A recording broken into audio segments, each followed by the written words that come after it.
Let me just record this for the sake of future trainings. Okay, so we're just going to go through, I'm going to go through the time and attendance policy together with this team. I will explain the various parts of the policy. I will also take any questions that you may have about the policy or any areas of clarity that you may need to clarify in regard to the policy. I am going to be looking at the document, so unfortunately I will not be focusing on the screen. So if you've got any questions, please go ahead and open your mic and do speak, because I will not be able to see any hands that go up.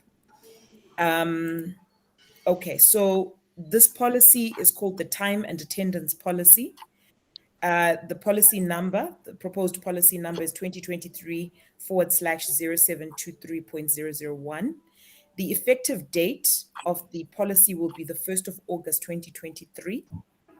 And the policy administrator is in this particular policy is myself, the Finance and Administration Director. Going on to the policy statement, the time and attendance policy provides a guideline that all employees must follow, whether they are working in office or working remotely. Ultimately, the goal of the policy is to foster a professional working environment where productivity is enhanced, where absenteeism is reduced, and where there's clarity about productivity requirements. So I think in this first policy statement, the important thing to observe there is that this policy applies whether people are working at home or working in the office, or working in a hybrid setup being the setup where sometimes they work from the office or sometimes they work from home. So it doesn't really matter in what environment they're working. If they're an employee, if they're considered to be an employee of the organization under a permanent contract, a fixed contract, or any other short or long-term contract, this policy applies to them. The scope of the policy applies to all current employees of the company, like I said, in regards to either working remotely or working in the office. And the objectives of the policy aims to document and define the rules of work attendance, the recording of such work attendance, and the accounting for the time period between checking into work and checking out of work. This policy is to be read in conjunction with other policies, including the leave policy and other human resources related policies, including in this particular case, the hybrid work policy, which is the one I was referring to about people who work from home or people who work within the office. So maybe let me pause here after having gone through the policy statement and the scope of the policy. Are there any questions around the policy statement, the scope of the policy, who it applies to, and what the policy is trying to achieve?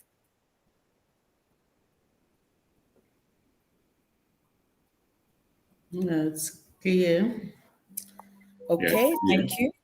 I will then go on to the definition of attendance. So remember that this policy at this point in time, although it is linked to issues around productivity and issues around performance, this is not a performance management policy. It is a time and attendance policy. So in other words, it's about how we consider that someone has reported for duty, and secondly, how we consider what that reporting for duty means in terms of it's not just about knowing that the person is on the premises or knowing that they have shown up for work. It's also about what they do during the period that they are considered to have shown up for work. So attendance, I'm going to read this and then just make a few explanations. Attendance is considered to be the punctual and regular attendance, which is the essential responsibility of every employee at telecontract. Employees are expected to report to work as scheduled, on time, and prepared to start working as defined in their contract of employment, their job description, their action priority matrix, and the key performance indicators that accompany the terms of employment. Employees are also expected to remain at work for their entire work schedule. Late arrival or early departure or other absences from scheduled hours are disruptive and must be avoided. So I think what's important there in this particular aspect of the policy is just to note that um, the attendance has got some dimensions to it. It has the dimensions of punctuality. It has the dimensions of regularity. It also has the dimensions of doing work that lines up with the contract of employment that the particular person is under. It also has the dimension of ensuring that they are working according to schedule. So you will notice that some jobs require people to work maybe on a rostered basis. So maybe some departments have rostered work where the work is maybe periodically on a different time schedule. So this attendance is also considering the people who work on a schedule, people who work within certain scheduled periods or rostered periods. So all those dimensions are important when it comes to considering attendance. Then also there's this little portion in red that we've also defined, which is an occurrence. So for the purposes of this policy, we want to ensure that it's clear what constitutes a disciplinary offense as related to this particular policy. So we've defined something called an occurrence. And for the purposes of the disciplinary procedure, an occurrence is a whole infraction of the policy as defined. It is also possible to incur half an occurrence. So there's something called a whole occurrence and there's something called a half occurrence. And in this policy, we will articulate what is deemed to be a whole occurrence, an occurrence, and what is deemed to be half an occurrence. For the avoidance of doubt, 2 half occurrences are equivalent to 1 whole occurrence.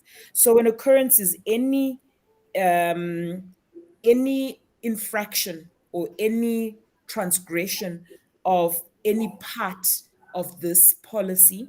There are some things that will constitute a full occurrence, and there are some things that will constitute a half occurrence. But either way, 2 half occurrences constitute an occurrence, and an occurrence for the purposes of the disciplinary procedure is a single whole infraction of any part of this policy. And you will find further down, we will define more clearly how many occurrences will attract a disciplinary action. So this is the importance of this definition around an occurrence. Maybe while I'm still on this issue of the definitions of attendance, I'll pause for any questions for a moment, questions or comments.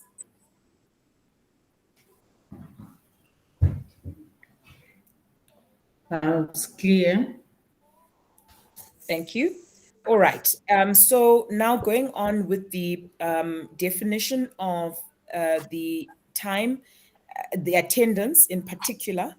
Okay, so non-management employees are deemed to have attended work when they have satisfied all of the following conditions, whether they are working in or out of the office.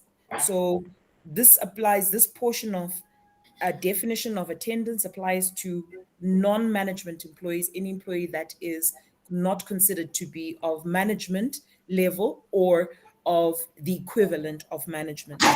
Okay, so they are considered to have attended when they have logged in or clocked into the attendance system, and when they have logged honest and accurate timesheets related to work carried out during that period, which is the day, the week, the month, as can be related to their key performance objectives, and when they have completed tasks, tickets, scheduled activities, leads, sales, payments, verified calendar events, telephonic exchanges, or any other Odoo system transactions or activities related to their role, responsibilities, and key performance areas. And when they have attended any authorized activity which has been approved by their immediate manager or director, which will still be accounted for in time and financial terms in the system, and when they've logged out or clocked out of the time and attendance system at the authorized end of the workday. So you will notice that the definition of attendance for a non-management employee is when they satisfy all of the following conditions. In other words, where one of these conditions has not been satisfied, it is deemed that they have not attended work. So, in other words, if people, for example, log in at the beginning of the workday and they log out, but they have not done any of the other things in between, it is deemed that they have not attended work. Any one of these infractions against any of these can be deemed to be a whole occurrence. Let me go on to the management employees. Management employees are deemed to have attended work when they've satisfied a combination. So the management employees are slightly different when they've satisfied a combination of the following conditions, whether they're working in the office or out of the office. When they've logged honest and accurate timesheets related to work carried out, when they have completed tasks, tickets, scheduled activities, leads, sales, payments, verified calendar events, telephonic exchanges, or any other Odoo system transactions, when they've participated in meetings, workshops, strategic or managerial activities aligned to their roles and responsibilities, or when they have attended any authorized activity which has been approved by their immediate manager or director, which can still be accounted for in time and financial terms in the system. The reason for the combination of issues for management employees is because management employees have a variety of issues that they deal with that are that constitute their work, whether they're on the premise or off the premise, whether they're working within the working time of the company or outside of that. So it's a combination of these things which consider that they have attended work.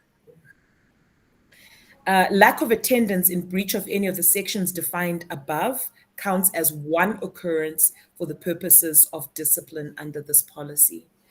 Are there any questions around the attendance? This is the crux of the attendance policy, is these two clauses here. Are there any questions or clarifications that need to be made in order for us to be clearer about this?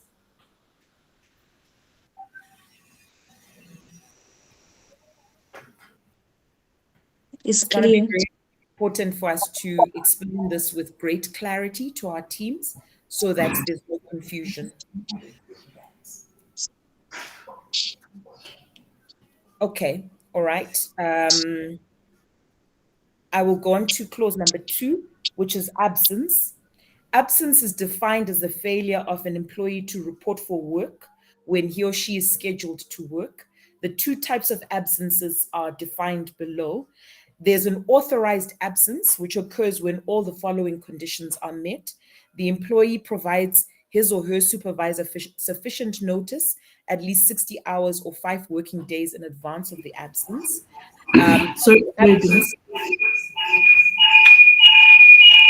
Someone is feeding back.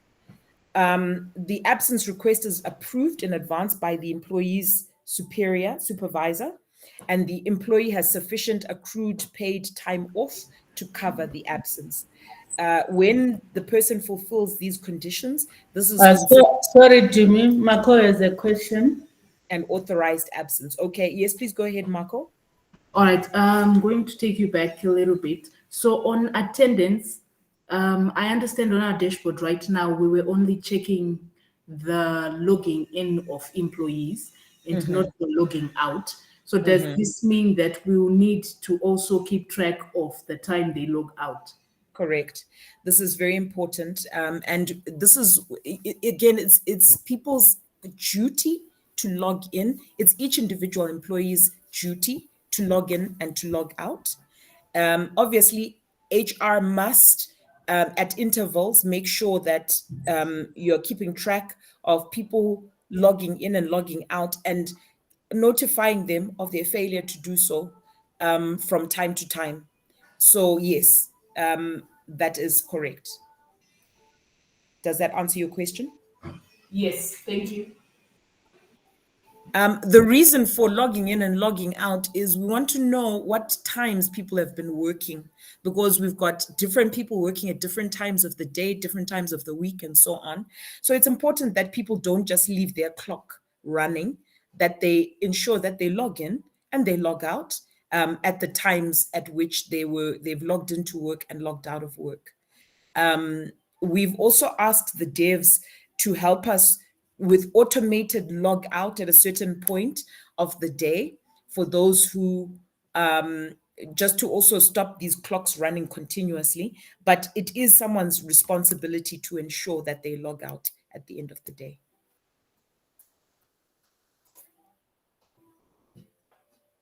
All right. I was on absence.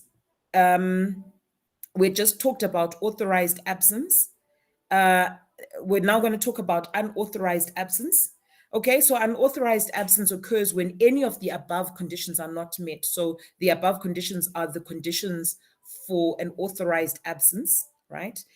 And then, so if the person doesn't report to their supervisor, or they don't request advance absence, or they don't have sufficient accrued leave, paid time off to cover their absence, this then becomes an authorized absence, an unauthorized absence. And it then makes some qualifiers which are important under 2.2. If it's necessary for someone to be absent or late for work because of an illness or an emergency, the employee must notify his or her supervisor no later than the employee's scheduled starting time on that day. If the employee is unable to call, he or she must have someone make the call. When this does not occur, the absence is deemed to have been unauthorized. An employee with one or more consecutive days of excused absences because of illness or injury must furnish his manager and the Human Resources Department with proof of a registered physician's care on his first day of absence from work. Failure to do this will cause this absence to be deemed an unauthorized absence. And then employees must take earned time, which is paid time off, for every absence unless otherwise allowed by the company leave policy. So there are in the leave policy, there are other types of leaves that are allowed.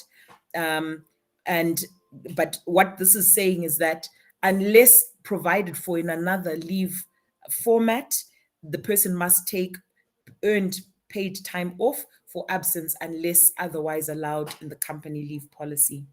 So an unauthorized absence counts as one occurrence for the purposes of discipline under this policy. What this means, team, is that, for example, if someone is absent or late for work and they don't do what this policy prescribes, it can be deemed that, or if they're continually late and they're continually absent for work without reporting in line with this policy, they can be deemed to be absent.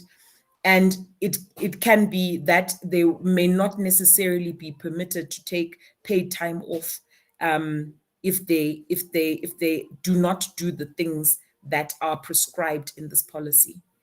Are there any questions here? Because this is another feature. And as HR, our role and responsibility is to enforce the company policies, not to vary them.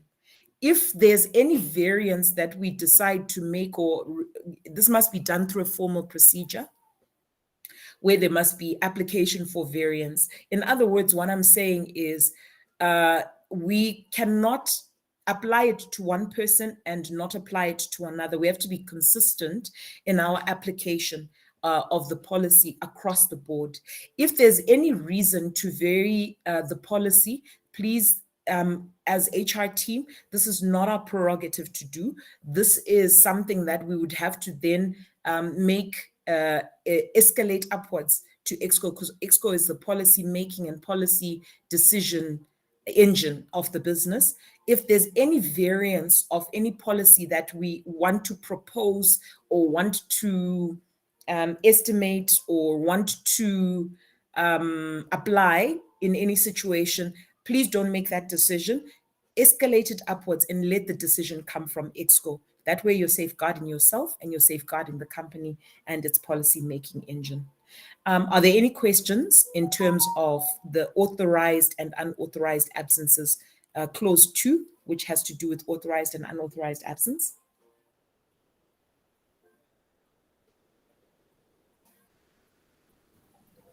All clear.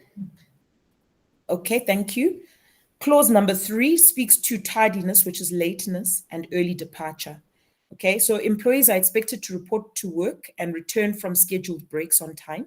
If employees cannot report to work as scheduled, they must notify their supervisor no later than their regular starting time. This notification does not excuse the tardiness, but simply notifies the supervisor that a schedule change may be necessary. Employees who must leave work before the end of their scheduled shift must also notify their supervisor immediately, giving valid reasons for the early departure. This request does not excuse the leave of absence, but simply notifies the supervisor that a scheduled change may be necessary. And then 3.3, tardiness and early departure are each 1/2 an occurrence for the purpose of discipline under this policy. So when the person doesn't do as prescribed in the policy, this can be considered to be an infraction of the policy, and it attracts 1/2 of an occurrence. So if someone is late and they're continually late, this attracts 1/2 an occurrence for the purposes of the disciplinary conduct. And those 1/2 occurrences, each 1/2 occurrence adds up, and each 1/2 occurrence, 2 1/2 occurrences end up adding up to 1 occurrence for the purposes of the disciplinary action. In terms of the disciplinary action, excessive absenteeism is defined as 2 or more occurrences of unexcused absence in a 30-day period, which will result in disciplinary action. And then 8 occurrences of unexcused absence in a 12-month period are considered grounds for termination. So what does this mean? Each whole occurrence, if someone keeps getting an occurrence of unexcused absence in a 30-day period, this will result in a disciplinary action, okay? So once they go beyond 2, they go to 3, they can actually be taken for disciplinary. And then 8 of these occurrences in a 12-month period are actually considered to be grounds for termination without any further disciplinary action. So this is the the disciplinary action will take place in order to terminate, and the sanction in that case will be termination if the person has racked up 8 of these occurrences. Any questions in this regard?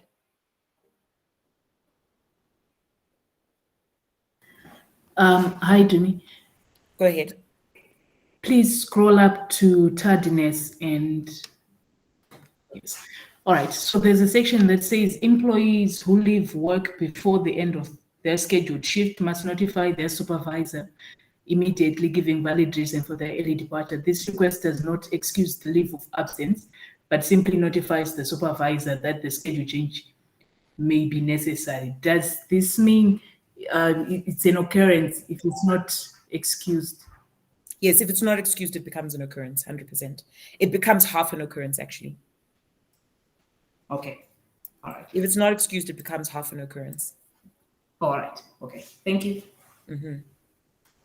Any other questions on tardiness, early departure, or the disciplinary action? Okay, let's go on to point number 5 and point number 6. Sorry, Jimmy. Go Before ahead. you go, you proceed on the disciplinary action. For example, when you said if these occurrences add up to 12, 8. then they attract termination. I was just thinking that these numbers might be different from the code of conduct. For example, maybe the conduct will say first occurrence verbal, second occurrence written warning, third last written warning, and fourth termination. But here it says 12.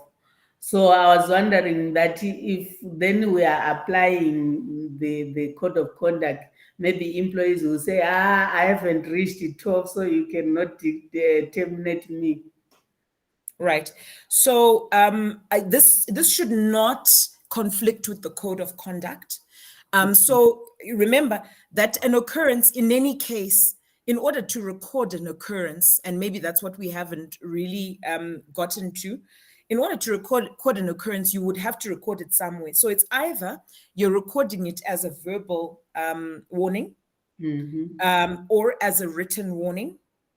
And as you can see here, what happens is, so let's just be very clear. So it's defined as 2 or more occurrences. So these occurrences, they must have been recorded somewhere. So you will have said to the person verbally, as a verbal warning, sorry, it's not, verbal warnings can be written down. Yes. So it's not necessarily that when we say you'll have given a verbal warning, that it's a verbal warning in the sense of only having talked to the person. A verbal warning often needs to be written down to say, I've given the person a verbal warning, and you sign and they sign that they've received their verbal warning. So this occurrence that we're talking about is actually either a verbal warning. So maybe here you've given them 2 verbal warnings that say, hey, I noticed that you're continually late, or you're continually absent, or you don't follow the procedure when it comes to absence, or you don't follow the procedure when it comes to logging your attendance as prescribed in the policy. So these 2 occurrences actually can lead to a disciplinary. A disciplinary could be a disciplinary hearing, or a disciplinary outcome, which is like a written warning or a last written warning. So this shouldn't conflict with the code of conduct. And in any case, the code of conduct will always take precedence over any other policy, especially if it's the one that's in the CBA, in the collective bargaining agreement. The code of conduct always takes precedence. What this is safeguarding against, this 8 occurrences of unexcused absence, what it's basically saying is, regardless of whether there's been prior disciplinaries to this, if you rack up 8 occurrences of any type under this policy, we can actually hold a disciplinary hearing for you and dismiss you. We now no longer need to say we've had, because these occurrences will have been recorded anyway. They'll have been recorded as verbal, written warnings, but we don't have to do anything more than that before we dismiss you. Okay.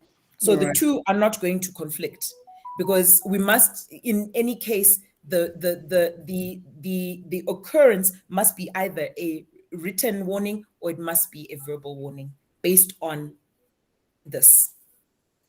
Okay. All right. Well noted. Okay. I've got another question, maybe related to what Junior has been asking.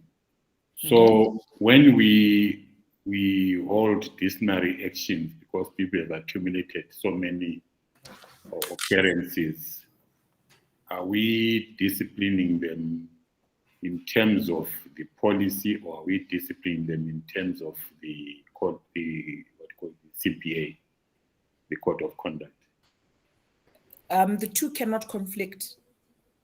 They must actually work together. The policy is subordinate to the code of conduct.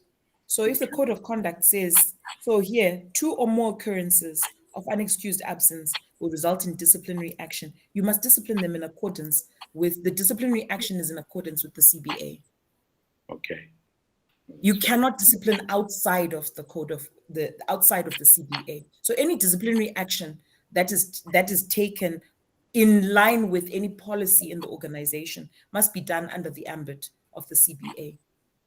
Policies merely serve to expand what the organization expects from because remember, the CBA is a generic it's a generic code of conduct for the industry or for the sector.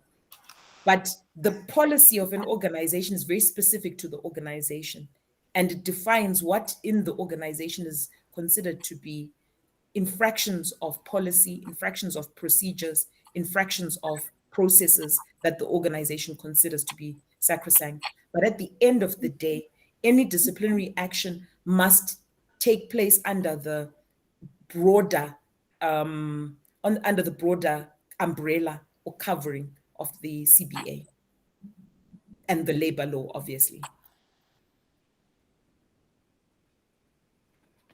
Okay.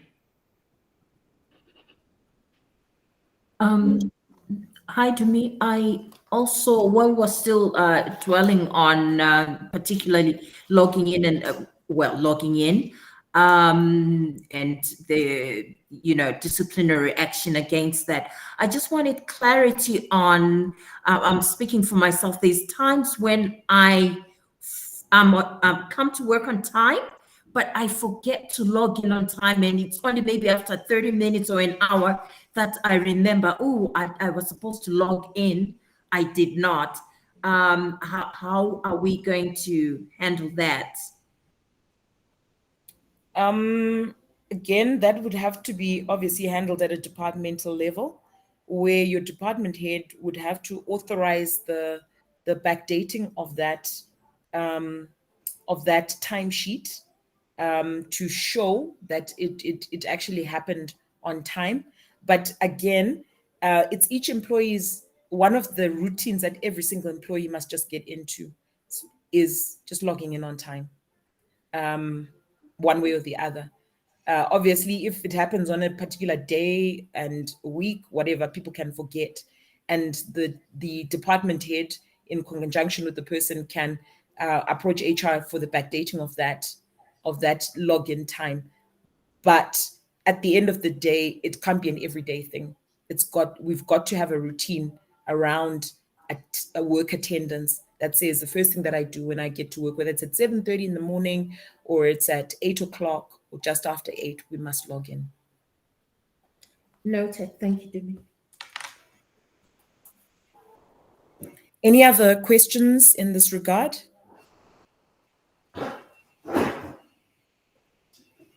Okay, the last two things. Okay, Dumi, sorry.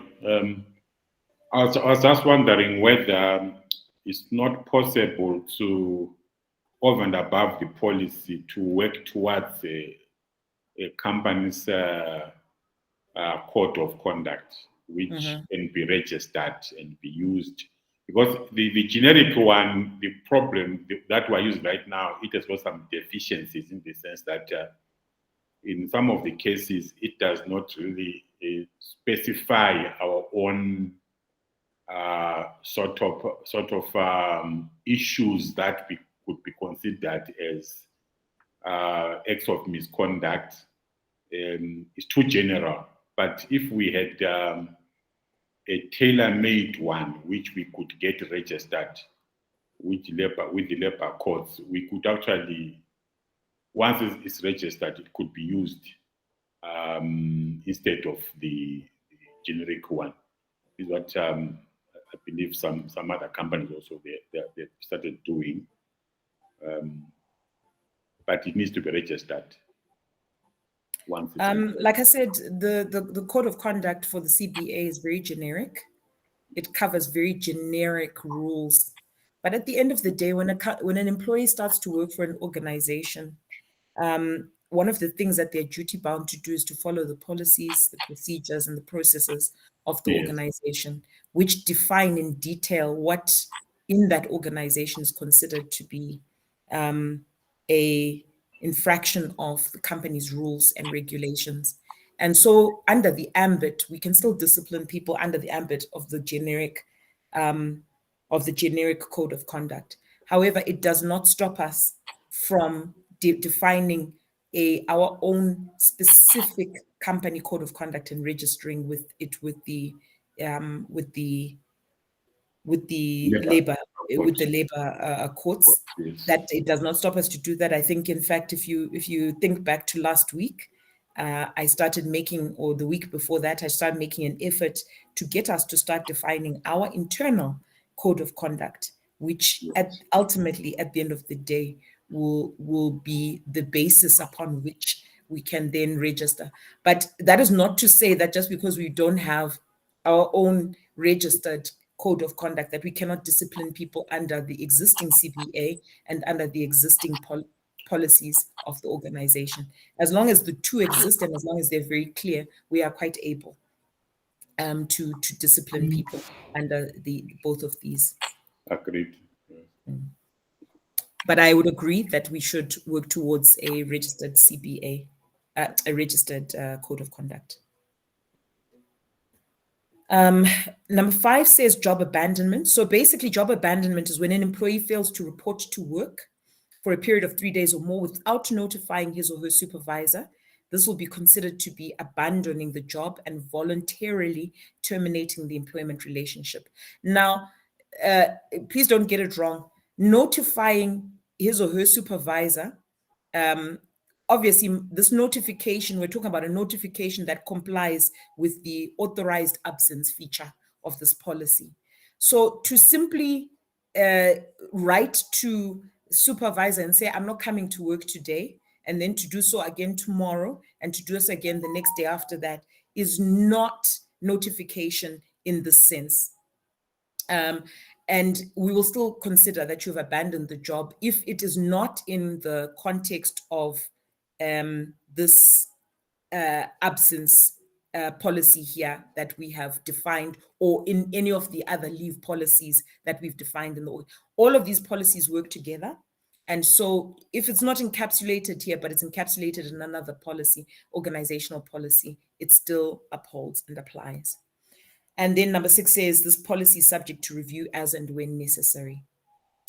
Then there's a portion for acknowledging that they've received a copy. This is a very important policy, so we will not take it for granted that people have understood us. We will want them to acknowledge that they've received a copy, that they've read and understood it and acquainted themselves with the provisions of it, and furthermore, that they acknowledge that this document can be amended from time to time in line with their organization's policy. Any questions in regard to those last 3 sections, the job abandonment, policy review, and the employee acknowledgement?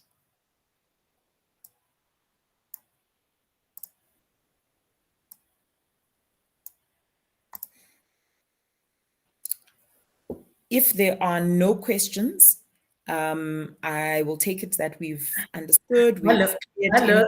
Yes, go ahead. Hello, sorry, Jimmy. Sorry, I was muted. I wanted to say on the job abandonment there, on that clause, again, the CPA and both the Labor Act says 5 days. So does it say 5 days? Yes. Okay. So it means we have to apply, we have to upgrade this to 5 days, if that's what the labor law says, which is fine. It's okay. We'll comply. That always goes, we're always, anything in our policies that is in our policies, but is subordinated to something more specific that is said in the labor law, we will always subordinate to the labor law. Okay. All right. Thank you. Okay. Thank you for that. So I've updated this. I will share the updated one. But Junior, there are also stages of abandonment before you get to the 5 days. Yes, 3 days you get a last written warning. I think it's 3 days and 4 days you get a last written warning. But 5 days, then you are dismissed. Okay. So maybe let's leave it at 3 days, because what then will happen is that at 3 days, we must now, without notifying, we'll consider to have abandoned the job. Okay, no, maybe let's leave it at 5 days, and we will subordinate it to the labor law, the stages of what the labor law says, that at 3 days we must generate a last written warning, whatever the notification that you must come back to work, and and 5 days we terminate. Okay. Mm. All right. Fine, in line with clause 2 above. Okay. All right. Any other things that we need to observe here?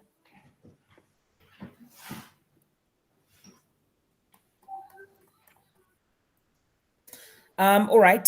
Thank you very much. So the way forward is